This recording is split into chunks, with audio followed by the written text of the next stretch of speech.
Most welcome to this webinar, Facing the Dutch Overshoot Day, Unprepared. It's about understanding resource security in the context of the war on Ukraine. My name is Maria Van Der Heijden. I'm director of CSR The Netherlands. We are with 2,000 companies, the biggest European business network in sustainability. And today I'm your moderator. We will get insights of 5 great panel members who represent the Dutch network of people in sustainable and inclusive topics, from politics to business, from science to practical issues. Most welcome to all the attendees and of course the panelists. And also the participants, please be active in this webinar. We invite you to share your stories, who you are, where you come from in the chat. And next to that, you can also share your Q&As with another button for the last part of this webinar. And well, we'd love to know, to have your questions and also to know who you are and where you're from. The International Organization of Earth Overshoot Day is represented by Mathis Wackernagel, and he's from the Global Footprint Network. And I start with a question for you, Mathis. Please share with us what is Overshoot and what represents the Dutch Overshoot Day. Thank you, Maria. Thank you for having me here. It's wonderful to join you all from California. I'm the only non-Dutch here on the panel. So we are marking Overshoot Days because it's a very simple idea in the end. Every country or the world as a whole in the end is like a big farm. And the question is, how big is the farm compared to how hungry we are overall? Hungry not just for food, but for all the demands we put on nature, because ultimately what Earth can regenerate is the most limiting material resource we face. It's not just lithium, you know, it's actually the regeneration of the planet. And even fossil fuels in the end are much more limited by how much Earth can absorb of the CO2 emissions than how much is underground. Certainly underground, sometimes we're running out as well, like in Groningen, as you know, but even more tight is kind of the overall situation, how much capacity is available. So we can do a very simple resource balance and compare how much is being regenerated in the world, how much is being regenerated ecologically in the Netherlands, and how much is being consumed in the Netherlands by people living in the Netherlands. So the basic resource balance shows us that in the Netherlands, the demand is about more than 7 times larger than what ecosystems can renew for food, for fiber, like my clothes, for the timber, for absorbing CO2, for all demands you put on nature. We can also compare that with how much is available worldwide, because the Dutch live in a very dense country. So if everybody lived like the Dutch, it would take over 4 planets to support the world. So we can calculate then how quickly would we have exhausted the resource budget for the year if everybody lived like the Dutch? And that's what the date of the Dutch Overshoot Day shows. Actually, if the world lived at the rate of the Dutch by April 12th, that's tomorrow, the world would have been using up its biological resource base for the year. And the rest of the year would be living off depletion of the biosphere. So that's why we mark the day, because we think it's at least as important as GDP to understand your resource security. And I'm so glad we're all here with you thinking about what does it mean? How do we need to be prepared? Particularly now recognizing with the Ukraine war, how resource fragile we all are. Thank you, Mathis, for sharing this basic information in the start of this webinar. Raoul Boucke, member of the Dutch Parliament for D66. Please, can you share with us what can Dutch government do to at least halve the Dutch ecological footprint? Can you give us some insights on that? Thank you, Maria, and thank you for having me in this panel. Well, we just heard 4 planet Earths is what we need if we want to keep up with our way of life. And I think we shouldn't. I think we should use 1 planet Earth and not 4. The big question is, how do we get from where we are now to where we should be? I think there are a number of things. Well, first of all, the Netherlands is a relatively small country with a lot of economic activity going on. We have a big agriculture industry. We have a big industry, chemicals industry, fossil fuel industry. We also have one of the largest European airports. So the thing in the Netherlands is we really want to do a lot. We want to produce a lot. We want to consume a lot. And if we want to change that, we will have to change the way we produce things, first of all. We will have to use less resources. So we will have to go to smart design. We will have to use less materials in our production. And at the same time, we will need behavioral change, because I don't believe that with just changing the way we produce the goods we use, our shoes, our clothes, our everything in our daily use, we won't get there. We will also need behavioral change in terms of how we move around, in terms of the question if we should use mobility for the things we want to achieve in life. So I think on different levels, we will have to make changes in the way we produce, the way we consume, in the way we behave ourselves. And I also think in the way we act in the rest of the world, because I think we also the way we get the raw materials we use in other parts of the world is also an aspect we will need to address. We started in the Netherlands. Actually, we already started. That's kind of the positive side of the story. If you look at our climate policy, we set very ambitious goals for 2030, 60% CO2 emission reduction in 2030. We also came up with a list of actions in the most important sectors, in the mostly production, the industry, but also mobility and housing, or everything, buildings in general. And the third thing we did, we also reserved money for that change. But, because there is a big but, it's just on climate policies, and we will need to have a broader transition, a transition that doesn't only focus on climate policy, but also focuses on resource use, on biodiversity. So for me, the glass is half full, because we have set very clear, very concrete and ambitious targets, and we have a plan, and we have the money to carry out that plan, but it's just part of the problem we need to solve. Maria, I'll keep it at that for now. No, thank you very much, Raoul. What's the role of the government in this? Well, I think leadership. I think leadership in the form of setting the what we would call, you know, what's at the horizon. Where do we want to head towards? And for climate, we did it. We said we want to be we want to end at 0 emissions in 2050, and from that goal, we work towards the here and now. I think it is important that we do the same in other areas as well. Set a long-term target, but also set mid-term targets, and come up with a plan to reach the targets. I think that's what the government should and can do, and help people.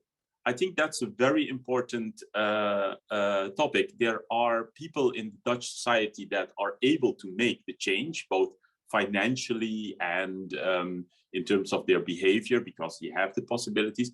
But there are groups in our society for which it is very difficult to make that change. And I always say that the energy transition is also a social transition.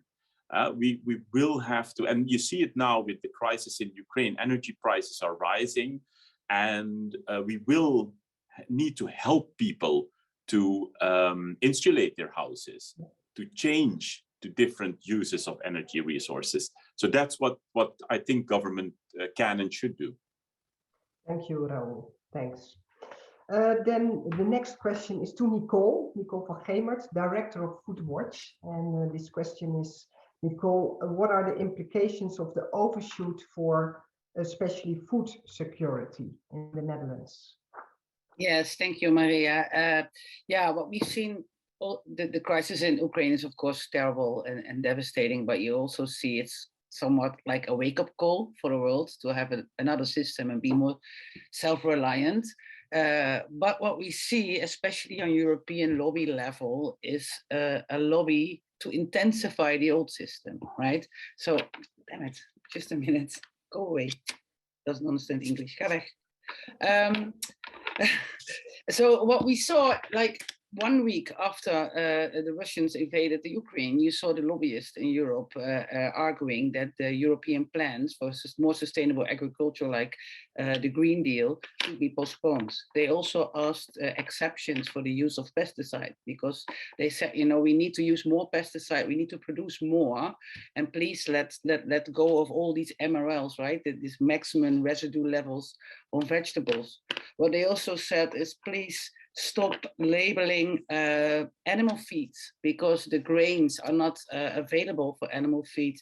So we need to import GMO soya, for example, from Brazil, but we don't have time now because it's a crisis situation to label it correctly. So you see all these tendencies, and you don't see the lobbyists pleading for a totally different system. So we as a watchdog, of course, are in the middle of this debate, and but apart from saying, you know, we need the Green Deal, we want another system. So even the Green Deal is not answering the questions that are finally raised by policymakers and people on our system. So to talk about a system a bit more, I think, yes, we need to be more self-reliant, but we don't have an infrastructure anymore, right? We don't have mills anymore. We don't have a dairy infrastructure anymore. So it's hardly possible for farmers to diversify in their industrialized agriculture that they're forced to have. And if you see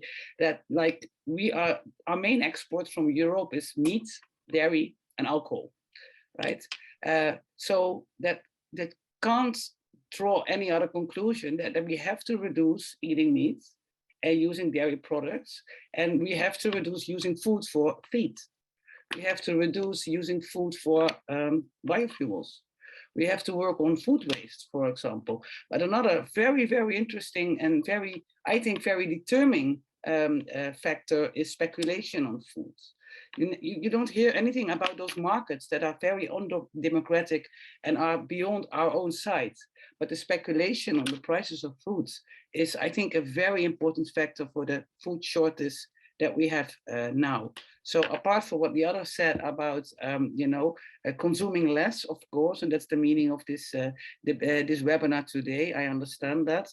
But we need to diversify crops. We need an infrastructure to diversify crops, because it's just simply not possible to say, as for example, the Netherlands, we will from now on produce only for our own markets. The banks won't allow it, infrastructure won't allow it. And the pesticides use has made us in the Netherlands so extremely high producing that it's not easy to let go. Okay.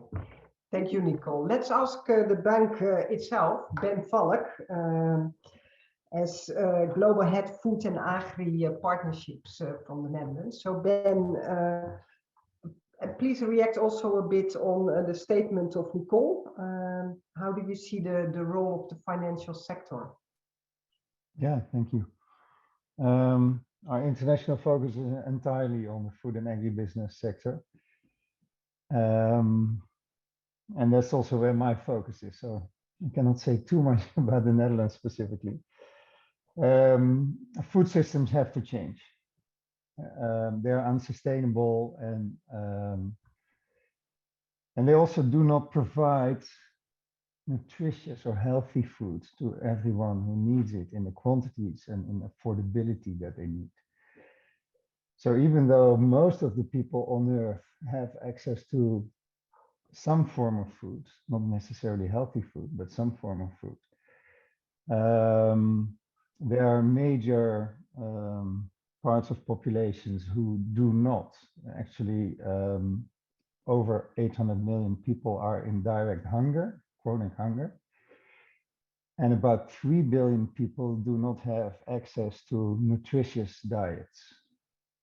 So that's a major malfunctioning. And then, of course, we have the environmental footprint and social footprint of food systems. So food systems have to change. Whether that change is incremental or should come by some kind of big bang, a total revisioning of the system, is a good question, but also almost a philosophical question. And at least what our obligation is of course, to work on those incremental changes as much as possible. The most practical thing probably amongst all is reducing food loss and waste. That is something of which we know all the techniques. We have proven interventions in countries. We have also a lot of interventions that have not been scaled yet, but that are ready for scaling. Reducing food loss and waste, of course, first of all, improves food security, can also improve nutrition, and it certainly also helps reduce climate footprint. Calculations are that halving food loss and waste globally would help countries meet about 10% of their nationally determined contributions to the Paris Agreement. So that's considerable. Other than that, the focus on the bank is mostly on climate, and that may be kind of a simplification on what needs to be done. Of course, biodiversity is there, all the social things that I mentioned, but climate is on top of the list at the moment for Rabobank, for many other banks, as well as our clients. So what we've done recently is say, look, we need to have what we call decarbonization pathways for our clients and work with them together. So that basically means reducing or even on long term coming to net zero on GHG emissions of not only our own operations as a bank, but also of our food and ag clients. And we have the goal for this year to develop those decarbonization pathways. So basically the methods, the ways to come to decarbonization in the most sensitive sectors and countries. So that's dairy in New Zealand, that's beef in the US and Australia, that's soy in Brazil, indeed. And in the Netherlands, it's the pork sector, greenhouses because of the especially the gas utilization, and also dairy.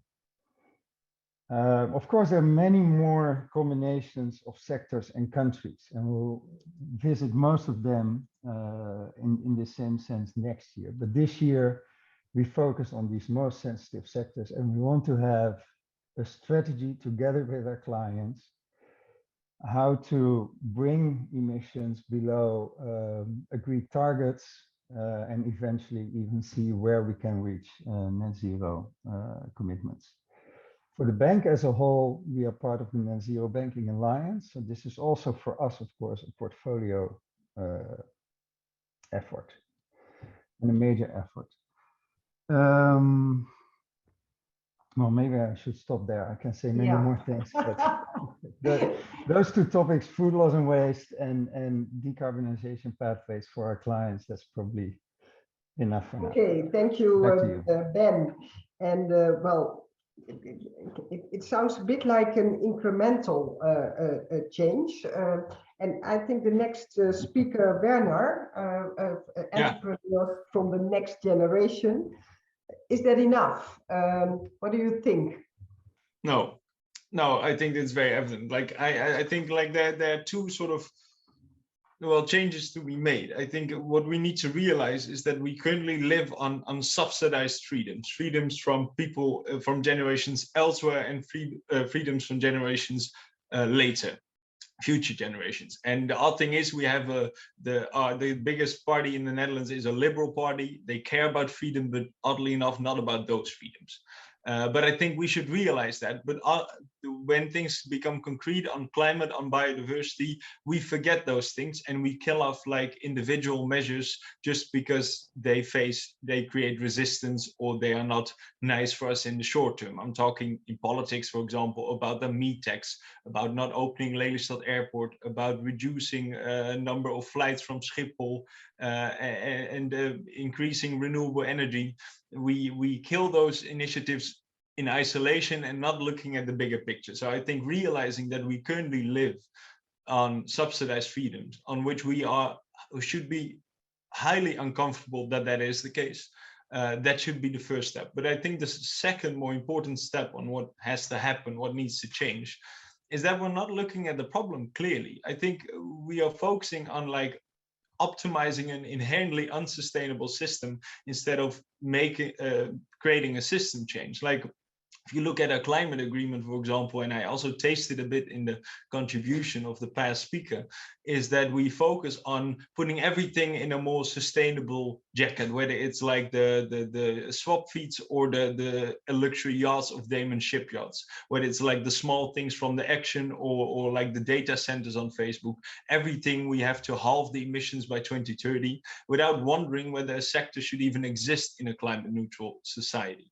And I think that brings me down to sort of the core issue on which we have to focus, is that we have to redefine what is value for us in society. And currently, we're not tackling that issue because the bottom line, both in business and government, is financial. We steer on profits, we steer on GDP, we steer on buying power. We don't steer on the things that we find so important here, which is social capital, natural capital, human capital. And I think that should be sort of the challenge for us ahead, is to tackle that, to sort of use the innovation power of companies, the talents of companies, the money of companies, to actually let that contribute not solely to financial capital, but also to social, human, and natural capital.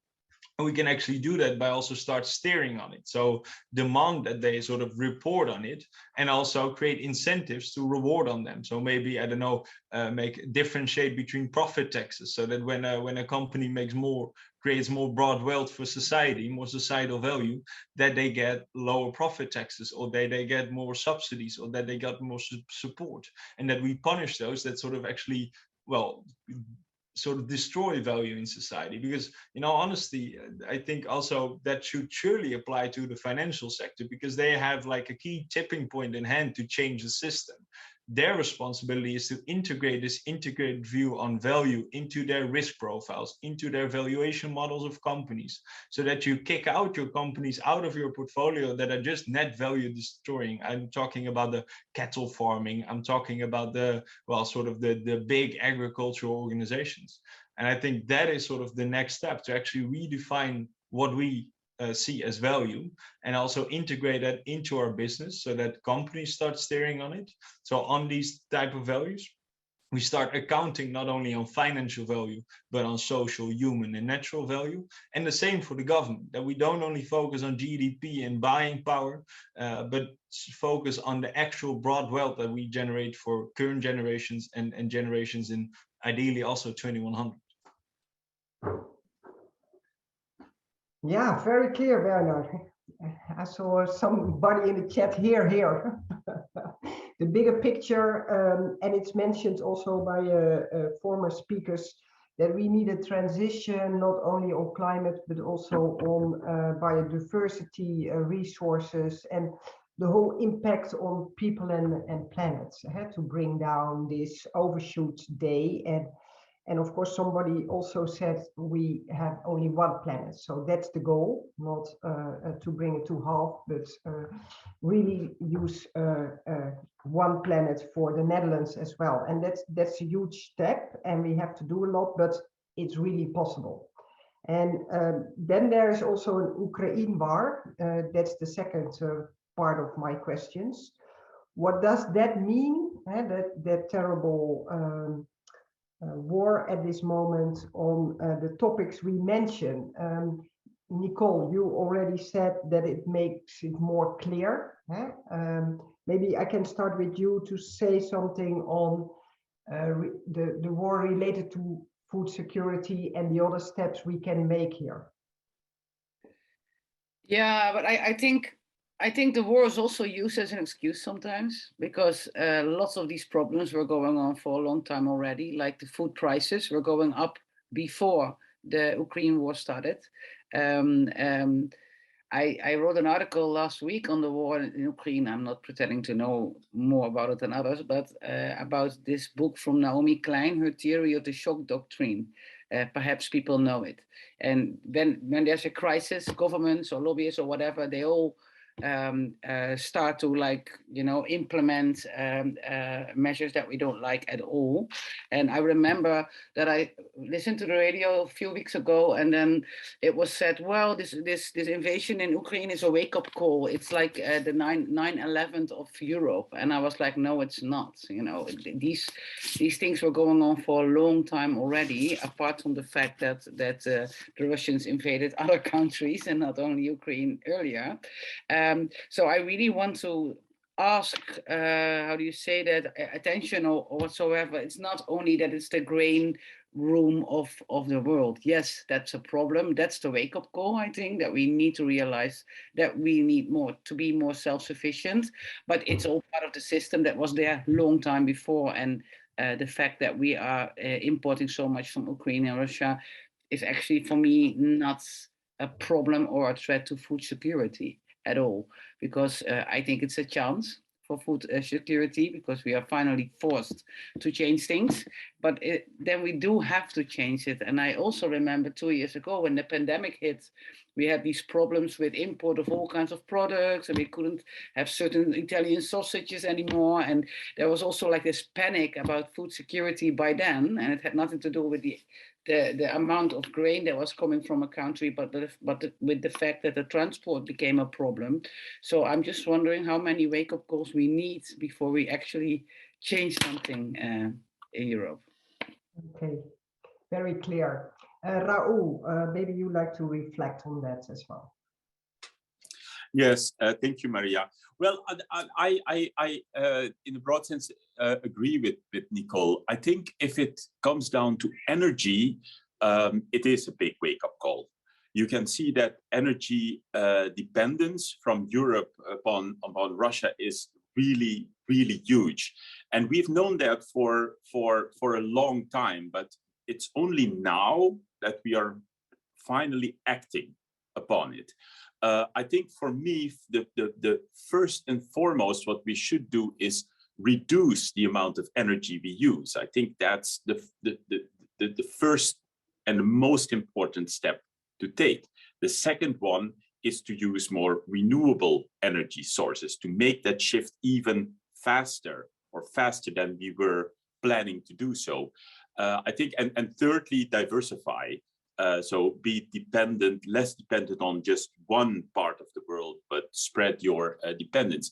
I would like to say something on food security, although it's not specifically my topic. It's something we discussed quite extensively with regards to the production of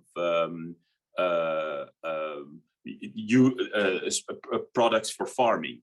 And I think the important thing in the Netherlands specifically is that we change the way we farm.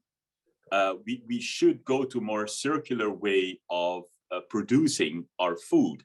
And I think, and that's where I agree with Nicole, that the crisis in Ukraine doesn't change the way we look at it. And it doesn't change the way we should change the way we produce our food. I think we should use less food that we can eat as humans for animals.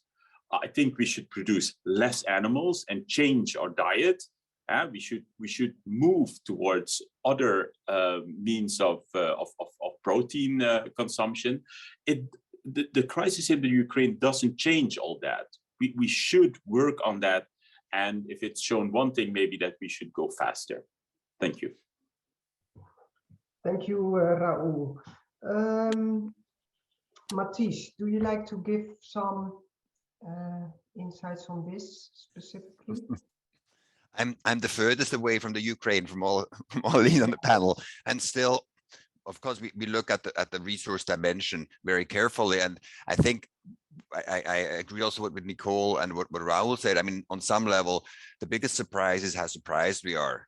I mean, this in 1992, all countries signed the first climate convention. You know, so at the Rio conference, that was 30 years ago, where it was clear we have to move out of fossil fuels eventually, and still in the last 30 years we have doubled the amount of fossil fuel use. Even the percentage of fossil fuels in the energy budgets overall is still about the same as in 1992.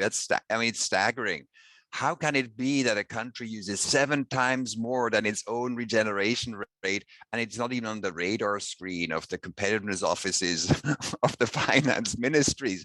It is quite strange. It is also because, I mean, the value of the natural capital is just not seen by the markets very effectively. Just to use another example, it's perhaps a silly example, but for example, Cape Town.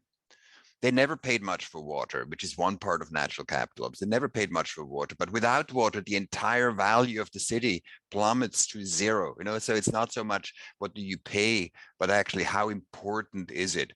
Ukraine, that produces such amazing amounts of crops, and still its GDP is incredibly low. We just don't value food very much. Currently, that's perhaps the last thing we say, and we did a little study to see how many countries are in an ecological deficit. And what we concluded is that 72% of the world population lives in countries with a double challenge. One is they don't have enough ecological resources compared to their consumption, so they're in a deficit. So we can do that for some time. You know, overshoot will end. The question is whether it's by desire or disaster. But so we live off deficit in 72 countries. 70% of the world population lives in countries that have both a deficit and they have less than world average income. That means with trade, they cannot access the extra resources. Now we say, oh, these 72%, that's not us, we other them. Oh, it's about problems of the others. But it produces such instabilities in the world and such tensions that it will affect everybody. I think the illusion that we can shield ourselves with high GDP from all these kind of problems is just ridiculous, because it takes so much time to adjust your own infrastructure to the world that we can anticipate. The future has never been more predictable than today. We know that people will want to eat and sleep, and we also know there will be much more resource constraints and much more climate change, whatever path we take. So not to be prepared for it is actually destroying yourself. It's not just a nice deed for others. And I think that's what we haven't fully embodied yet. And hopefully that we won't waste this tragic wake-up call that we do witness. But I think it's really economically central. Thank you, Mathis. It's urgent and we have to hurry up. Then I go to a few questions from the attendees. To Ben, what's your position on using the CO2 budgets for everyone, all citizens, all companies, in the Netherlands or maybe Europe? To be honest, if you would have any type of budgeting, and especially if you could translate this financially, so that's basically the concept of the true value of food, where you incorporate the cost of your emissions, the cost of your land utilization, the impact you have on water quality, etc., etc. If you could monetize that, that would be wonderful. That we basically pay for all the resources we use, not just, let's say, the food we produce, but also the resources in terms of air quality, water quality, even social quality. That would be one of the strongest and most systemic interventions that we can imagine. Ben, I think we can. Yeah, no, that's, and that we have would a be, panelist who knows more about that. Werner. We do that, but it requires, of course, and on climate, we are actually at this moment furthest in enacting that in our national governance and international agreements. But it needs to be done for water and for soil quality and for biodiversity as well, of course. So that's definitely something. And we actually strongly work on seeing how we can embed most of those proposals and principles in our banking activities. Yeah, Oh, I think. Yeah. Yeah, I think you can, Ben. It's not a far distant future that you're talking about. You even talked about yesterday. I think, for example, Harvard is working on this already, impact weighted accounting. We have in the Netherlands, we have an organization called True Price and the Impact Institute that all work on this to actually create balance sheets in which we not only see like financial capital, but also social, human, and natural capital. So I think this is possible, and I would love to see Rabobank also leading the discussion here. We do embed it in our products, as I said. So, for instance, we have products that are cheaper if you can demonstrate that you use resources more efficiently. So that's a one-on-one link, you know, between financial benefit for the client and efforts in this regard. But what I mean is not true cost accounting, knowing what it costs. What I mean is real true cost pricing. So attaching a price to it that's actually paid. Can be in the form of a tax, can be in the form of another way of pricing. That's basically immaterial, I think. But actual pricing, the history of economics shows again and again that influences both producer and consumer behavior. And we are speaking here about behavioral change, right? About true cost pricing, Raoul, maybe the government also have to play a role in that. What's your opinion about that? For sure. Governments have to play a role. That's where they have to play a leading role. And I'll give one example where I'm quite happy with the way things went, and that's the European emissions trading scheme. And it's just for CO2. And I remember I worked on the scheme back in 2010, 2011, and we had a CO2 price that was going towards €2 per ton CO2, nothing. And there were people who were saying, stop the system, it won't work, it'll fail. But the EU pushed through, and we are now at the price of 75 to 90 euros per ton CO2. And we're not there yet, but yes, we did create a market.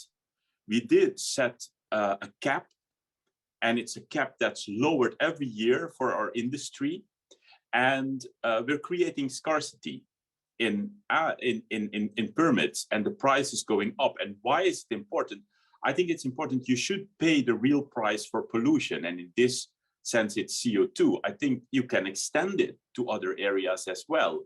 But I think with the ETS, we have shown that it is possible to put a price on pollution. Are we there yet? No. We actually just started, but it is possible, and we should use these positive examples to to create incentives and to inspire governments to do so. In the Netherlands, my party pushed for, on top of the ETS system, to, on top of that, put other pricing mechanisms. We did put an extra tax on airplane tickets, for instance. And no, it's not enough yet, but we started it. We created that button we can kind of use. So I would encourage all governments around the world to do so as well. Thank you. Thank you, Raoul. Very clear. And then the last question, time is flying, to Werner. Werner, do you have some examples of promising Dutch system-changing partnerships that give us some hope? Ooh, that's a very good one. Some promising partnerships of groups of people that give us hope. Well, I think, this is not particularly Dutch, but for example, in doing the climate summit 26 in Glasgow, there was this sort of new financial structure that allowed actually rich countries to actually finance, I think, sort of the phase out of coal in South Africa for renewables, I found that like a very progressive one. I think also like Dong Energy that managed to turn into Ørsted, became from a fossil fuel company into a very sustainable company. So I think those are examples that do rather good work at the moment. Yeah, so those examples I'd say. Oh, thank you. Okay, then we are already in our time limitation of 50 minutes. So I like to make a round circle of all we shared, and of course I can't make a wrap up in a few minutes because all you said, panelists, thank you very much. It's too much to put in a wrap up, but at least I think we really are aware and share the thought of pushing the date back, and not only pushing, not incremental, but we need a really disruptive change. And I think Werner shared it very well, is that we need the big picture to create a new economy in which climate, biodiversity, and also inequality are the game changers to create a new economy with focus on impact on people and planet. The subsidized freedom, I think it's very well said. We need to change that, and we really need a system change with all of us. And of course, maybe in square meters, Holland is not that big, but we are very big if you look at our role in the whole world, in import, in export, in all supply chains. So we are also very responsible to be part of that change. And well, Nicole, you said it very well. Also, the war is again a wake-up call for change in energy, but also in foods. And of course, you knew, but a lot of people now know better that these changes are, have to be made by people. And I think, Raoul, you said it very well. It's a change system of all of us, all the citizens, all the consumers. We have to make change in production. We have to really change our behavior and act also related to the rest of the world. And Ben, thank you for your insights, especially on the food policy of the Rabobank with a great stake in all these countries. It's really important that we take all our roles, governments, banks, companies, entrepreneurs, consumers, etc. So thank you very much for hosting this webinar, and all the attendees. Thank you very much for your participation, for using the chat, bringing in your questions, and well, let's change. That's my last word. Okay, thank you.